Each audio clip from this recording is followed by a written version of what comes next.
صحابی نبی جنتی جنتی، سب صحابیات بھی جنتی جنتی، چار یاران نبی جنتی جنتی، ہیں حسن حسین بھی جنتی جنتی، اور ابو سفیان بھی جنتی جنتی، ہیں معاویہ بھی جنتی جنتی، خائف کبریا معاویہ معاویہ، عاشق مصطفیٰ معاویہ معاویہ، زاہد و پارسا معاویہ معاویہ، ہو کرم ہو عطا معاویہ معاویہ، خوب رو خوش ادا معاویہ معاویہ، معاویہ معاویہ معاویہ معاویہ۔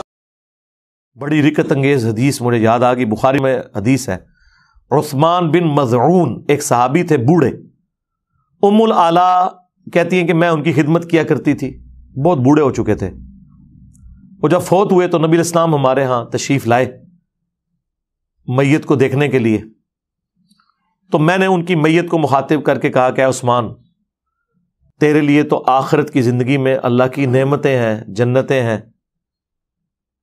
تو نبی علیہ السلام پاس کھڑے تھے، آپ نے فرمایا کہ تمہیں کس نے بتا دیا؟ اللہ اکبر۔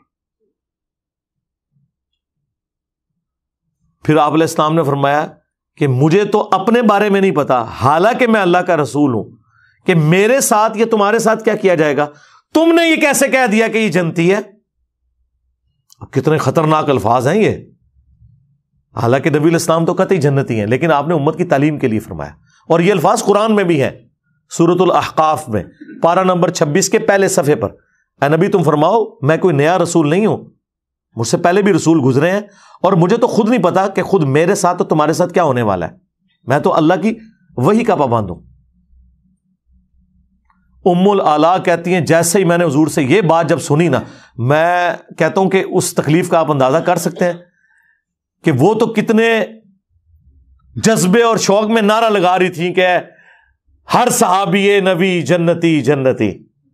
ہاں، ہر صحابی نبی جنتی جنتی، سب صحابیات بھی جنتی جنتی، چار یاران نبی جنتی جنتی، ہیں حسن حسین بھی جنتی جنتی، اور ابو سفیان بھی جنتی جنتی، ہیں معاویہ بھی جنتی جنتی، خائف کبریا معاویہ معاویہ، عاشق مصطفیٰ معاویہ معاویہ، زاہد و پارسا معاویہ معاویہ، ہو کرم ہو عطا معاویہ معاویہ، خوب رو خوش ادا معاویہ معاویہ، معاویہ معاویہ معاویہ معاویہ۔ اور حضور کہہ رہے ہیں کہ تمہیں کس نے بتا دیا؟ حالانکہ میں اللہ کا رسول ہوں، مجھے تو اپنے بارے میں اور تمہارے بارے میں بھی نہیں پتا۔ ام العلا کے الفاظ ہیں، اللہ کی قسم اس کے بعد میں نے کبھی کسی کے لیے نہیں کہا کہ یہ جنتی ہے، اللہ جانے اس بندے کا معاملہ جانے۔ پھر کہتی ہیں کچھ دن بعد مجھے خواب میں نا ایک پانی کا چشمہ دکھایا گیا، بڑا خوبصورت، حضرت عثمان بن مظعون، میں نے حضور سے اس خواب کا ذکر کیا تو آپ نے فرمایا ہاں یہ عثمان کا عمل ہے۔ پھر حضور نے کنفرم کیا، اور وہ بھی حضور نے کر دیا، کوئی اور نہیں کر سکتا تھا، ورنہ تو وہ خود ہی کر لیتی نا۔ اس سے بڑھ کر بخاری مسلم دونوں میں حدیث ہے، نبی علیہ السلام کا ایک صحابی جو آپ علیہ السلام کو وضو کروایا کرتا تھا، سفر و حضر میں سواری کا کجاوا کستا تھا، خیبر کے موقع پر اسے ایک نامعلوم تیر لگا اور وہ شہید ہو گیا، اور جتنے صحابہ تھے انہوں نے نعرہ لگایا ہر صحابی نبی جنتی جنتی، ہر صحابی نبی جنتی جنتی۔ تو یہ تو سب سے بڑا صحابی ہے کہ حضور کا خدمت گزار ہے، انہوں نے کہا یہ تو جنتی ہے۔ نبی علیہ السلام فرمایا کہ تم اسے جنت کی بات بتا رہے ہو، حالانکہ مجھے اللہ نے دکھایا ہے کہ اس نے خیبر کے موقع پر مال غنیمت کی ایک چادر چوری کی تھی، ایک چادر صرف، جو آگ کی بنا کے اس کے اوپر ڈال دی گئی ہے۔ اللہ نے اس چیز کا بھی لحاظ نہیں کیا کہ حضور کا خدمت گزار ہے، صحابی ہے، اور بعد میں لوگوں نے نعرے لگانے ہیں ہر صحابی نبی جنتی جنتی۔ یہ مقصد کوئی کسی صحابی کی توہین کرنا نہیں ہے، مقصد آپ کو عقیدہ بتانا ہے۔ اس اعتبار سے تو ہر کلمہ کو بھی جنتی ہے جو کلمہ پڑھنے والا ہے. ہر مسلمان نے جنت میں جانا ہے کہ نہیں جانا؟ اسی امید میں ہے نا انشاءاللہ. تو بخاری مسلم کے الفاظ ہیں. اس کا نام تھا مدعم اس صحابی کا. صحابہ کرام اپنے گھروں میں گئے, اگر کسی نے ایک رسی بھی اٹھائی تھی نا, یہ سمجھ کے مال غنیمت کی کہ خیر ہے اس کی تو اتنی ورت نہیں, میں گھر لے جاؤں, وہ بھی آ کے جمع کروائی مال غنیمت میں, کیونکہ مال غنیمت کو تقسیم کرنا ہے حکمران وقت نے. اس وقت رسول اللہ تھے صلی اللہ علیہ وسلم. اب اس سے کلیئر ہو گیا عقیدہ. پھر جو بخاری مسلم میں وہ مشہور حدیث ہے کہ ایک حبشی عورت تھی جو مسجد نبوی کی صفائی کیا کرتی تھی. چند دن تک وہ نظر نہ آئی تو نبی الاسلام نے کہا وہ عورت کدھر گئی؟ بتایا گیا یا رسول اللہ وہ فوت ہو گئی, رات کے وقت ہی ہم نے اسے دفنا دیا. آپ نے فرمایا مجھے نہیں تم نے بتایا. حدیث کے الفاظ ہیں لوگوں نے ہلکا جانا کہ وہ ایک عام حبشی عورت تھی, لیکن حضور کے لیے تو ہر وہ بندہ اہم ہے جو دین کا کام کرے. آپ کے نزدیک جس کا اونچا نعرہ ہو وہ اہم ہے, نبی الاسلام کے نزدیک دین کا کام کرنے والا بندہ اہم ہے. آپ نے فرمایا کہ مجھے اس کی قبر پہ لے کے چلو. قبر پہ لے کے گئے. نبی الاسلام نے قبر پہ جا کے جنازہ پڑھا, اور جب واپس پلٹے تو آپ نے فرمایا یہ قبریں اندھیروں میں ڈوبی ہوئی تھی, میرے جنازہ پڑھنے کی برکت سے اللہ نے ان قبروں کو نور سے بھر دیا. سبحان اللہ. سبحان اللہ تو ہم پڑھ رہے ہیں, لیکن اس کا ایک بڑا تلخ پہلو ہے. کیا کسی کافر کی قبر حضور کی دعا سے جنت کا باغ بن سکتی ہے؟ نہیں. یہ تو عقیدہ ہی کفر ہے, کیونکہ قرآن کا فیصلہ واضح ہے کہ اللہ بھی معاف نہیں کرے گا. نبی الاسلام نے کہاں سے معاف کرنا ہے؟ کافر کو, مشرک کو. اس کا مطلب ہے کہ وہ مسلمانوں کی قبریں تھیں.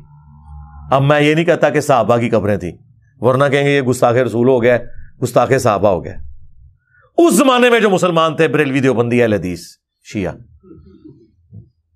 ویسے تو اس زمانے کے مسلمانوں کو صحابی کہا جاتا ہے, لیکن وہ فتویٰ لگا دیں گے نا. چلے ہم کہتے ہیں اس زمانے کے جو جنہوں نے حضور کو ایمان کی حالت میں دیکھا, ایمان کی حالت میں دنیا سے گئے, اس زمانے کے بریلوی دیوبندی اہل حدیث شیعہ. تبھی نور سے بھری گئی نا. اور دوسرا یہ بھی کلیئر ہو گیا کہ نبی الاسلام نے ان صحابہ سے یہ نہیں کہا کہ ہاں میں ہر مومن کی قبر میں جاتا ہوں, تو واقعی وہ فوت ہو گئی تھی 3-4 دن پہلے میں قبر میں گیا تھا اور میرے بارے میں اس سے پوچھا گیا تھا ما کنت تقول فی حق ھذا الرجل, اس مرد کے بارے میں تم کیا کہتے ہو؟ حضور نے تو لا علمی کا اظہار کیا, مجھے تو پتہ ہی نہیں تھا کہ وہ فوت ہو چکی ہے. اور یہ لوگ کیا کہتے ہیں؟ حضور علیہ السلام قبر میں جاتے ہیں. بریلوی یہ کہتے ہیں. دیوبندی کہتے ہیں نہیں, حضور خود نہیں جاتے, آپ کی شکل دکھائی جاتی ہے, یا آپ کی قبر مبارک اور اس کی قبر کے درمیان سارے پردے ہٹا دیے جاتے ہیں اور پوچھا جاتا ہے کہ اس مرد کے بارے میں تیرا کیا عقیدہ تھا. ہر بندے نے اپنا عقیدہ بنایا ہوا ہے. مفتی احمد یار خان نعیمی صاحب نے جال حق میں لکھا ہے کہ نبی الاسلام دکھائے جاتے ہیں نا, ورنہ تو وہ شخص جو ہے نا وہ پوچھتا آگے سے کہ کس مرد کے بارے میں مجھ سے پوچھ رہے ہو. جب وہ کہتے ہیں ما کنت تقول فی حق ھذا الرجل, وہ کہتے ہیں ھذا کا مطلب ہے کہ وہاں موجود ہے. ہم نے بتایا کہ ھذا کا صیغہ موجود کے لیے بھی ہوتا ہے اور غائب کے لیے بھی ہوتا ہے جس کا ذکر ہو رہا ہو. جیسے بخاری میں ھذا کے صیغہ کے ساتھ عبداللہ بن عمر نے یزید کی طرف اشارہ کیا کہ ہم نے اللہ اور اس کے رسول کے احکامات کے اندر ھذا الرجل کی بیعت کی ہے. حالانکہ وہ شام میں تھا, عبداللہ بن عمر مدینے میں تھے, 1000 کلومیٹر کا فاصلہ تھا. جب آپ ذکر کر رہے ہوتے ہیں تو اس میں ہو جاتا ہے. اور یہی وجہ ہے کہ مومن جب جواب دیتا ہے وہ کہتا ہے ہوا محمد رسول اللہ, وہ یہ نہیں کہتا ھذا محمد رسول اللہ, وہ پھر 3rd پرسن کے صیغے سے جواب دیتا ہے. وہ کہتے ہیں مفتی صاحب کہ نہیں, دیکھیں یہاں ہونا چاہیے تھا کہ وہ بندہ پوچھتا کہ کس مرد کے بارے میں پوچھ رہے ہو. اگر وہ یہ کہتا نا تو آپ کی بات کلیئر ہو جاتی. تو سرکار ہم نے ایک حدیث ایسی دریافت کر لی ہے مسند احمد میں جس میں الفاظ ہیں ای الرجل. وہ مردہ پوچھتا ہے کہ کس مرد کے بارے میں پوچھ رہے ہو. جو الفاظ ہیں نا بخاری کے, اس مرد کے بارے میں تم کیا کہتے تھے, تو وہ آگے سے پوچھتا ہے کون سا مرد. مفتی صاحب کا مسئلہ ختم.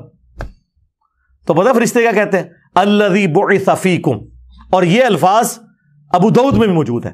ہم اس مرد کے بارے میں پوچھ رہے ہیں جس کو اللہ نے تمہارا نبی بنا کے مبعوث کیا ہوا تھا, جو شخص تم میں مبعوث ہوا تھا. تو کہتا ہوا محمد رسول اللہ صلی اللہ علیہ وآلہ وسلم. اللہم اجعلنا منہم, اللہ تعالیٰ ہمیں ان میں کرے جو یہ جواب دے لیں. یہ بخاری اور ابو داؤد میں پوری تفصیل موجود ہے. اور یہ جب 3 سوال ہوتے ہیں, من ربک ما دینک ما کنت تقول فی حق ھذا الرجل, ایک چوتھا سوال ہے جو انہوں نے اسکپ کیا تھا, میں نے دریافت کیا ہے, تو اب ان کو پریشانی لگی ہوئی ہے. ایک چوتھا سوال بھی ہوتا ہے جب مؤمن جو ہے نا جواب دے لیتا ہے نا, تو اس سے فرشتے پوچھتے ہیں کہ تجھے کیسے پتا چلا؟ تو وہ کہتا ہے میں نے اللہ کی کتاب پڑھی تھی اور رسول اللہ کے نبی ہونے کی تصدیق کی. ہاں تو ظاہر ترجمے سے ہی پڑھی ہوگی نا, خالی پڑھنا تصدیق تو نہیں ہوتی. اور جو منافق ہے جب وہ جواب نہیں دے پاتا تو فرشتے کہتے ہیں تو نے, وہ ہر بات میں کہتا ہے ہائی ہاتا لا ادری لا ادری, ہائے افسوس مجھے کچھ پتا نہیں. تو فرشتے اسے کہتے ہیں کہ تو نے خود پڑھ کے سمجھنے کی کوشش کیوں نہیں کی, یا کسی ایسے شخص سے کیوں نہیں پوچھ لیا جو جاننے والا تھا. یہ چوتھا سوال ہے. اگر یہ پتا چل جائے مسلمانوں کو تو مرنے سے پہلے ہی وہی بات, مرنے سے پہلے اے مسلمان کر لے اس پہ غور, کتابوں کا خدا اور ہے, بابوں کا خدا اور پھر وہ اس نعرے تک پہنچ جائے گا کہ میرے نبی سا ہے ہی کوئی نہیں, یہ سارے بابے تھے شاہ ہی کوئی نہیں.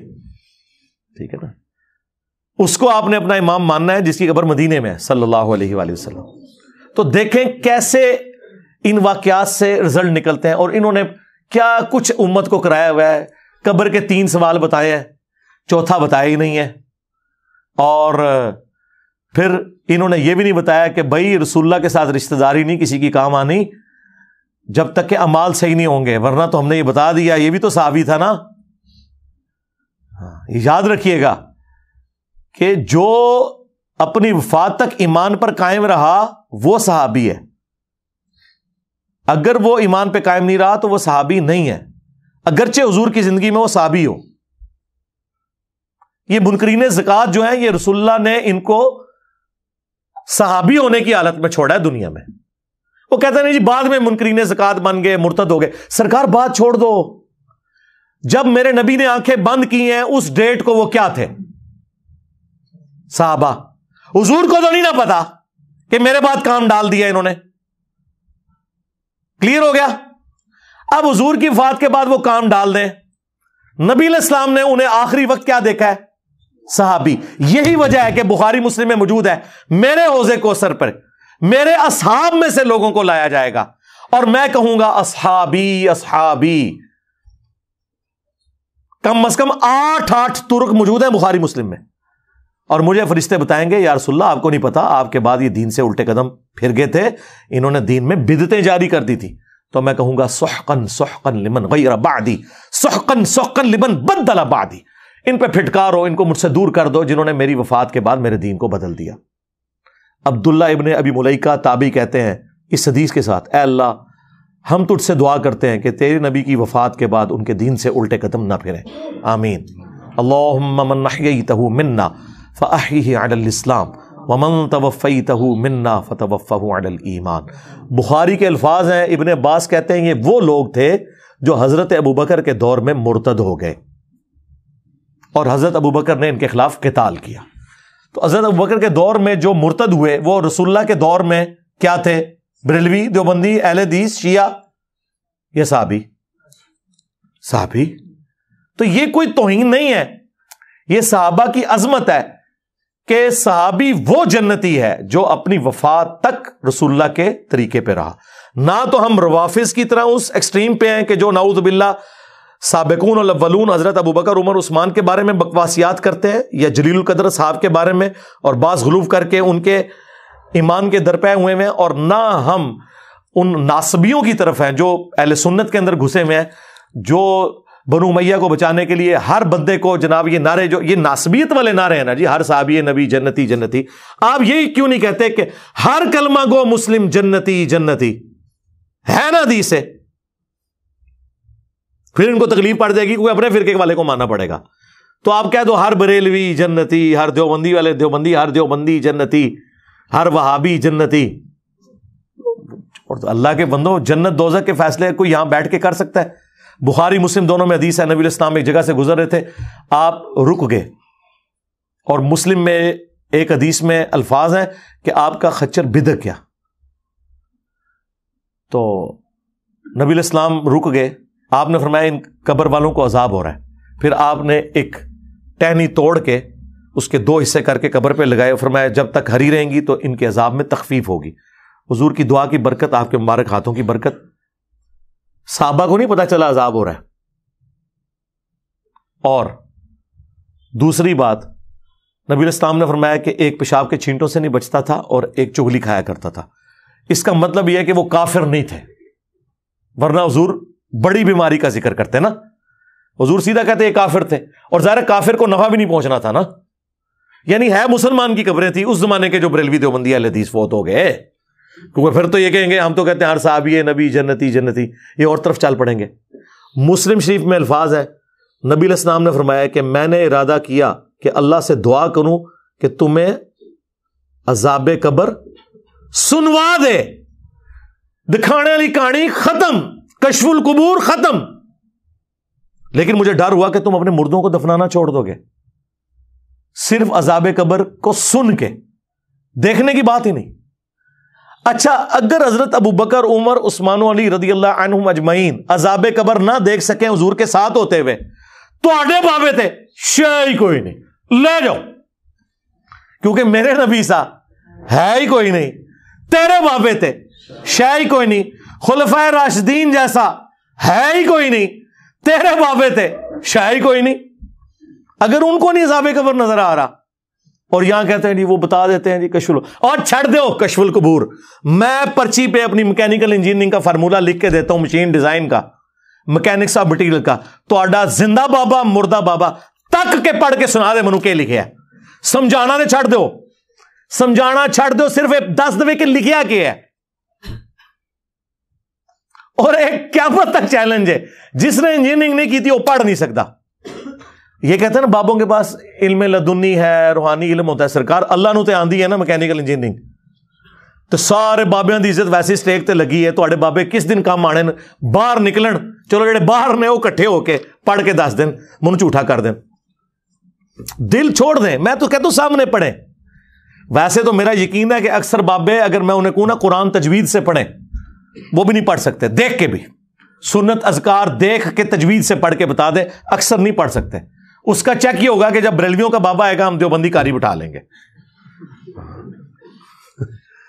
وہ پہلے عربتی غلطی کر لوے گا، اور دیوبندیوں کا بابا آئے گا ہم بریلوی کاری بٹھا لیں گے. ساڈے کول تے مسئلہ سیدھا سیدھا ہے کہ اسی تے کر سکنے ہیں. تو یہ سارے ان لوگوں کے ڈھکوسلے ہیں، انہیں پتہ ہی نہیں بھائی کتابوں کا دین اور ہے. مرنے سے پہلے اے مسلمان کر لے اس پہ غور.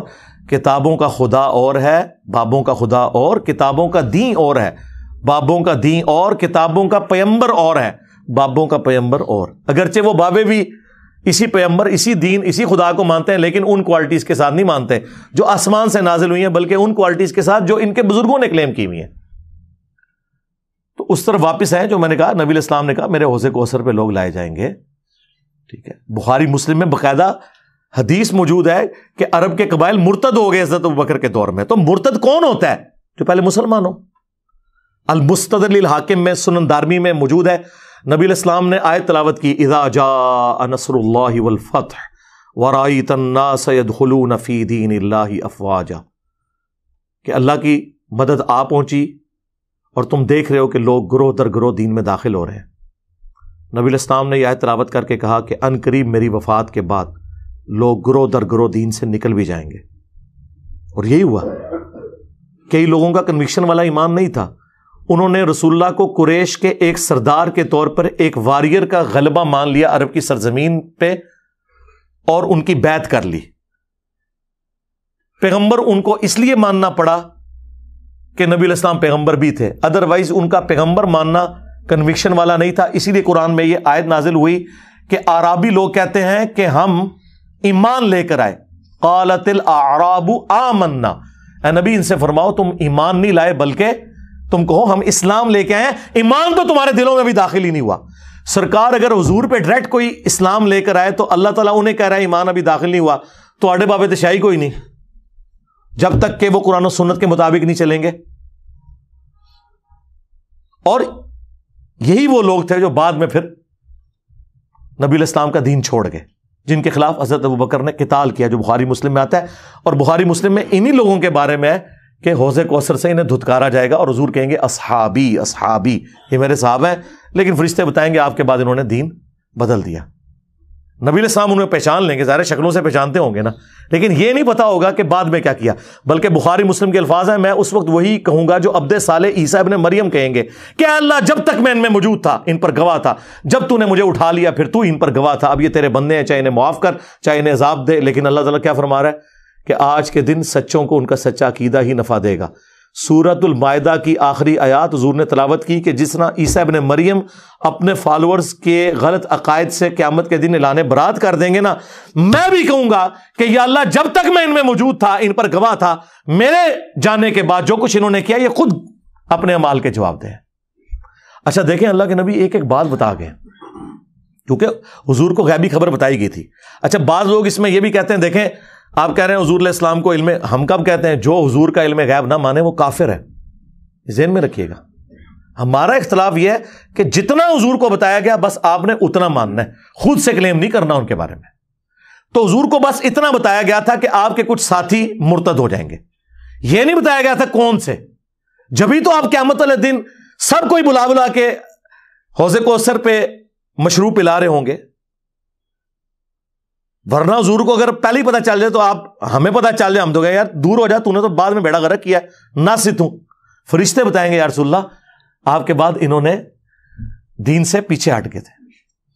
تو یہ خبر آپ کو دنیا میں بتائی گئی ہے کہ آپ کے بعد کچھ لوگوں نے کام ڈالنا ہے. لیکن اسی لیے انصار مدینہ کو حضور نے کہا تھا نا، بخاری مسلم میں حدیث ہے، انصار مدینہ میں تمہارے گھروں میں فتنے ایسے اترتے ہوئے دیکھ رہا ہوں جیسے آسمان سے بارش، اور میرے بعد اور لوگوں کو تم پر ترجیح دی جائے گی، صبر کرنا یہاں تک کہ حوض کوثر پہ آ کے مجھے ملنا. حوض کوثر پہ پھر وہی سحقا سحقا لمن غیر بعدی. انصار مدینہ نے اتنی قربانیاں کی ان کے اوپر، بعد میں بنو امیہ نے جو کچھ ان کے ساتھ کیا ہے وہ آپ کے سامنے ہے. مولا علی کے بارے میں حدیث ہے صحیح مسلم میں، علی سے محبت نہیں رکھے گا مگر مؤمن، علی سے بغض نہیں رکھے گا مگر منافق. اور بخاری مسلم میں انصار مدینہ کے بارے میں سیم الفاظ ہیں، انصار مدینہ سے صرف مومن ہی محبت رکھیں گے اور انصار مدینہ سے صرف منافق ہی بغض رکھیں گے. اسلام کے لیے قربانیاں دی لیکن بعد میں ان کے ساتھ جو کچھ ہوا. تو یہ ایک پورا ایک ٹاپک ہے، اور یہی ٹاپک ہے جو کربلا تک آپ کو الٹیمیٹلی لے جاتا ہے کہ کربلا کیوں ہوئی. کربلا سے زیادہ امپورٹنٹ ہے کربلا کا پس منظر. اس لیے میں نے ریسرچ پیپر لکھا واقعہ کربلا کا حقیقی پس منظر 72 صحیح الاسناد احادیث کی روشنی میں. 72 کا ٹائٹل شہدائے کربلا کی نسبت سے لیا، حدیثیں اس میں 200 سے زیادہ ہیں، ایک ایک نمبر پہ ایک سے زیادہ طرق ہیں احادیث کے. 33 نمبر پر غدیر خم کی جو حدیث ہے قرآن اور اہل بیت، 8 طرق میں نے اس میں شامل کیے ہیں. خلفائے راشدین کون ہیں اور حضرت عمر فاروق کی شہادت سے لے کے رضی اللہ تعالیٰ عنہ شہادت کربلا تک احادیث میں نے ساری جمع کی ہیں. اکثر بخاری اور مسلم سے ہیں، جو ادر دین بخاری مسلم ہے اس میں نے دور حاضر کے بڑے محدثین کی تحقیم لگائی ہے، شیخ البانی کی، شیخ زبیر علی زئی کی، شیخ شعیب ارناؤت کی، سلیم اسد صاحب کی، اور لوگوں کی. کوئی ایک حدیث بھی ایسی نہیں ہے جس کے اوپر صحت کا حکم بڑے محدثین کا موجود نہ ہو. الحمدللہ. یہ تو ہو سکتا ہے کہ کچھ کے ساتھ کچھ محدثین ایگری کرتے ہوں، کچھ کے ساتھ کچھ، لیکن یہ نہیں ہوگا کہ کوئی ایسی حدیث ہو جس کے ساتھ کوئی بھی ایگری نہ کرتا ہو.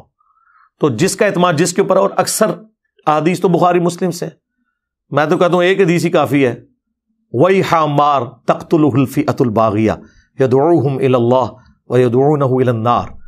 وَيْحَ عَمَّارٍ، افسوس ہے عمار، تجھے ایک باغی جماعت قتل کرے گی، تو نے اللہ اور جنت کی طرف بلائے گا، وہ جماعت جہنم کی طرف بلا رہی ہوگی. یہ ایک حدیث بخاری مسلم کی یہ پورے کے پورے مقدمے کو کلیئر کر دیتی ہے کہ مولا علی علیہ السلام اور ان کے ساتھیوں کی پارٹی حق پہ تھی، اور جو خلفائے راشدین کے مخالفین تھے حضرت ابو بکر، عمر، عثمان اور حضرت علی کے مخالفین، وہ دوسری والی جماعت تھی. تو ہم الحمدللہ خلفائے راشدین کے ساتھ ہیں، اہل البیت کے ساتھ ہیں. اللہ تعالیٰ دنیا اور آخرت میں ہمارا خاتمہ اسی عقیدے کے اوپر کرے اور آخرت میں انہی بڑی ہستیوں کے ساتھ ہمیں محشور فرمائے۔ صلو علی محمد و آل محمد، اللہم صلی علی محمد و علی آل محمد و اصحاب محمد و ازواج محمد اجمعین الی یوم الدین، آمین۔